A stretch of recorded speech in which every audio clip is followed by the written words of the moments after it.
ముఖ్యంగా మరి జగన్మోహన్ రెడ్డి పంచాయతీ వ్యవస్థలో సమూల మార్పులు తీసుకొచ్చాను, సచివాలయ వ్యవస్థను తీసుకొచ్చాను. దానివల్ల వాళ్ళని తట్టుకోలేక, అంటే వాలంటీర్ వ్యవస్థని వీళ్ళందరికీ ఉద్యోగాలు ఇచ్చి డైరెక్ట్గా పథకాలు అందుతుంటే తట్టుకోలేక సర్పంచులు మా మీద ఆరోపణలు చేస్తున్నారు అనేది ప్రధానంగా సర్పంచుల మీద ఎలిగేషన్ చేస్తున్నారు. మరి ప్రభుత్వం తరఫున దీన్ని ఎలా చూడాలంటారు? ఇప్పుడు ఒక రకంగా చెప్పాలంటే ఆయన మార్పు తీసుకొచ్చాడు. ఏం తీసుకొచ్చాడు? రాష్ట్ర ప్రభుత్వంలో ఉన్నటువంటి పంచాయతీరాజ్ ఛాంబర్ 12,918 గ్రామ పంచాయతీలను సర్వనాశనం చేసినటువంటి మార్పు, ఆ ఘనత ఒక ముఖ్యమంత్రి జగన్మోహన్ రెడ్డి గారికి దక్కుతుంది. ఈరోజు రాష్ట్ర వ్యాప్తంగా కూడా ఈరోజు 3,50,00,000 మంది జనాలు ఈరోజు రోడ్డు మీద అల్లాడు కొట్టుకుంటున్నారు.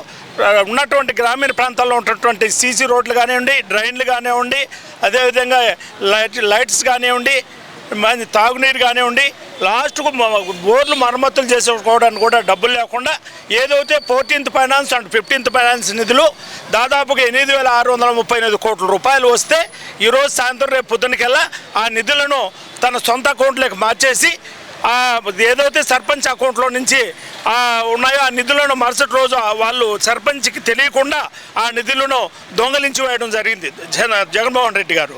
అటువంటి పరిస్థితుల్లో ఈరోజు దిక్కుదోచని పరిస్థితుల్లో సర్పంచ్లంతా ఉన్నారు, చాలా ఇబ్బంది పడుతున్నారు.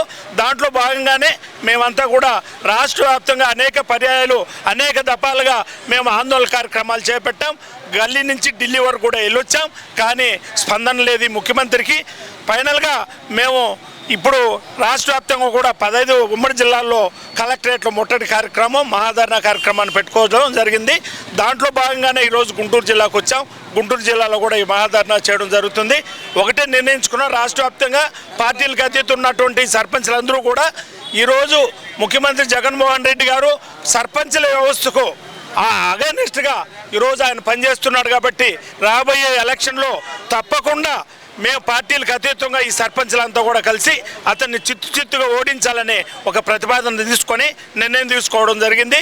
తప్పకుండా ఈ ముఖ్యమంత్రిని ఓడించడానికి మేమంతా కూడా నడుం బిగించి 2 నెలలు కూడా కష్టపడి అతన్ని ఓడిస్తామని చెప్పని, అదేవిధంగా గ్రామ పరిపాలన, గ్రామ సుపరిపాలన వచ్చేటటువంటి ముఖ్యమంత్రిని మళ్ళీ వెన్నుకొని గ్రామాలు అభివృద్ధి చేసుకోవడానికి ముందుకెళ్తామని తెలియజేస్తున్నాం. సార్, దాదాపు రోడ్ల మీదే, అంటే పంచాయతీ వ్యవస్థలో రోడ్ల మీద కానీ లేదంటే వెనకగా పట్టణ వ్యవస్థలో రోడ్ల మీద కానీ 40,500 కోట్లు మేము ఖర్చు పెట్టామని చెప్పి మరి ప్రభుత్వం గొప్పగా చెప్తుంది కదా సార్? నా అభూత కల్పన అండి. ఎక్కడండి ఏ రోడ్డు చూశారో చూడండి, గుంతలమయము. ఈరోజు రోడ్లు వెళ్తూ ఉంటే కూడా చాలామంది యాక్సిడెంట్లో చనిపోతున్నారు. ఒక్కొక్క రోడ్డు చూస్తే ఒక కోనేరులాగా, ఒక బావిలాగా కనిపిస్తున్నాయి, అటువంటి తలపిస్తున్నాయి. ఈరోజు ఇసుక తర్వాత మైనింగు ఇట్లాంటివన్నీ దోచుకుంటూ ఈ నిధులన్నీ కూడా అతను బటన్ నొక్కుతున్నానని పావుల బటన్ నొక్కి రూపాయి ఎత్తి జోబులు వేసుకునే కార్యక్రమంలో అది ఉన్నాడు. ఎక్కడ కూడా అభివృద్ధి జరగలేదు. ఏ ప్రాంతంలో కూడా ఒక రోడ్డు కూడా వేసిన దాఖలాలు లేవు. అందరూ కూడా గమనిస్తున్నారు ఈ ప్రజలు. ఎప్పుడు ఈ దుర్మార్గపు ముఖ్యమంత్రి వెళ్ళిపోతాడా, ఎప్పుడు నోటిఫికేషన్ వస్తుందా, ఈ రోజా రేపు అని అందరూ కూడా ఆతురతో ఎదురు చూస్తున్నటువంటి పరిస్థితి మనం చూస్తున్నాం. సార్, మీరు చెప్పండి ఒకసారి. మరి చూస్తే కనుక ప్రభుత్వం చాలా గొప్పగా చెప్తుంది ఏంటంటే కనుక పంచాయతీ వ్యవస్థలో సమూల మార్పులు తీసుకొచ్చాం అంటే, ఇదివరకు సర్పంచ్ చేతిలో ఉండే అధికారాన్ని ఇప్పుడు సామాన్యుడి చేతిలో పెట్టామంటున్నారు కదా, ఇది వాస్తవమే అంటారా? మరి కరెక్టేనండి. సర్పంచ్ చేతిలో ఉన్న వ్యవస్థను సామాన్యుడి చేతిలో పెట్టాము అని వాళ్ళు అంటున్నారు.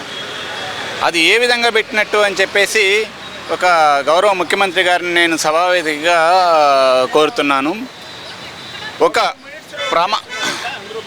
ఒక సిస్టమ్ అనేది ఎందుకంటే మన రాష్ట్ర ప్రభుత్వాన్ని ఎందుకు ఎన్నుకుంటాము, స్థానిక ప్రభుత్వాలను ఎందుకు ఎన్నుకుంటాము, కేంద్ర ప్రభుత్వాన్ని ఎందుకు ఎన్నుకుంటాము అనేది ఒక బిఆర్ అంబేద్కర్ రాసిన రాజ్యాంగం ప్రకారం ఒక సిస్టమైజ్డ్గా ఎన్నుకుంటాము. గ్రామ ప్రథమ పౌరుడిగా మమ్మల్ని ఎందుకు ఎన్నుకుంటారు అంటే, గ్రామాలలో ఉన్న అవసరాలను గుర్తించి గ్రామ ప్రజలకు ఏదైతే అవసరం ఏదైతుందో అక్కడ ఆ అమౌంట్ను ఖర్చు పెట్టి ఆ ప్రాబ్లాన్ని రిజాల్వ్ చేస్తారు అని చెప్పేసి ఒక స్థానిక ప్రజాప్రతినిధికి ఒక హక్కు కల్పిస్తారు ఒక గ్రామ ప్రథమ పౌరుడిగా. అలాగే రాష్ట్రానికి ఎవరైతే మంచి చేస్తారు అనే విధంగా రాష్ట్ర ప్రభుత్వాన్ని ఎన్నుకొని మన గౌరవ ముఖ్యమంత్రి గారిని ఎన్నుకోవడం జరిగింది.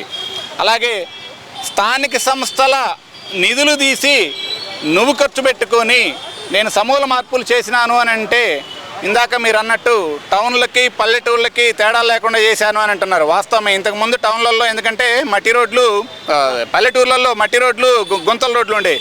ఇవాళ టౌన్లకు కూడా అవే, ఎందుకంటే ఎక్కడికి వెళ్ళినా కానీ మినిమం 20 స్పీడ్ లేకుండా చేస్తున్నారు కాబట్టి టౌన్లను కూడా గుంతలు చేసిన ఘనత అనేది మన రాష్ట్ర ప్రభుత్వాన్ని నుంచి దక్కుతుంది. ఆయన అన్న దాంట్లో కూడా వాస్తవం ఉంది. ఎందుకంటే పల్లెటూళ్ళకు టౌన్లకు అనేది తేడా లేకుండా చేశాము. ఇంతకుముందు పల్లెటూరు నుంచి టౌన్కి రావాలంటే కాస్త ఇంట్రెస్ట్ చూపించేవాళ్ళు.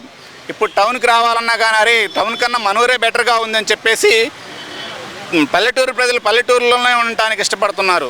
ఆ మాట అన్నది మీరు కరెక్టే. ఎందుకంటే పల్లెటూళ్ళకు ధీటుగా టౌన్లను తీసుకొస్తున్నాడు మన జగన్మోహన్ రెడ్డి గారు. టౌన్లకు బదులుగా పల్లెటూరులను చేయటం కాదు, పల్లెటూర్లకు ధీటుగా టౌన్లకు తీసుకొస్తున్నాడు. అది మరి ఓవరాల్గా చూసుకుంటే జగన్మోహన్ రెడ్డి మరి ఇంకొక 2 నెలల్లో ఎలక్షన్లకు వెళ్ళబోతున్నారు. మరి ఈ టైంలో మళ్ళీ ఆయన కొత్త జిమ్మిక్కులు రేపు ఒక మేనిఫెస్టో రిలీజ్ చేస్తున్నారని తెలుస్తుంది. దాంట్లో పంచాయతీలకు సంబంధించి కూడా ఒక కీలక ప్రకటన ఉండబోతుందంటారు. మరి దాన్ని ఎలా చూడాలంటారు?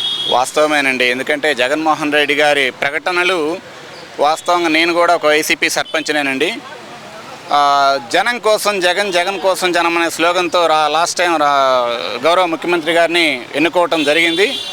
మీరన్నట్టు ఇవాళ ఈ నవరత్నాలకే సంక్షేమ పథకాలకే మామూలుగా మనకు వచ్చే రెవెన్యూ చాలక కేంద్ర బడ్జెట్ నుంచి 1,00,000 కోట్ల అప్పు తీసుకొచ్చి ఇచ్చేసిన దాఖలాలు ఉన్నాయి. అవి కూడా చాలక నిన్న ఆంధ్రజ్యోతి ఈనాడు బయటపెట్టినట్టు మన రాష్ట్ర సచివాలయాన్నే తాకట్టు పెట్టిన ఘనత అనేది మన గౌరవ జగన్మోహన్ రెడ్డి గారికి దక్కిద్ది. దానిని సమర్థించిన ఘనత అనేది మాజీ మంత్రివర్యులు మన కోడాలి నాని గారికే దక్కిద్ది. మరి రేపు ఒక అనన్య సామాన్యమైన అనౌన్స్మెంట్లు ఇవ్వచ్చు. ఎందుకంటే ఎలక్షన్ స్టంట్గా ఇప్పటికే ఉన్న గవర్నమెంట్ ఆస్తులన్నీ తాకట్టు పెట్టారు. రేపు మళ్ళీ గెలిస్తే మరి తాకట్టు పెట్టడానికి ఏమున్నది అని అంటే మా ప్రజల ఆస్తులే ఉన్నాయి అని చెప్పేసి ప్రతి ప్రజా పౌరుడు కూడా ఆలోచన సరళితోటి ఉన్నాడు. మళ్ళీ ఆయన ఇచ్చే మేనిఫెస్టోను ఎంతమంది ఏ విధంగా స్వాగతిస్తారు అనేది రాబోయే ఎన్నికల్లోనే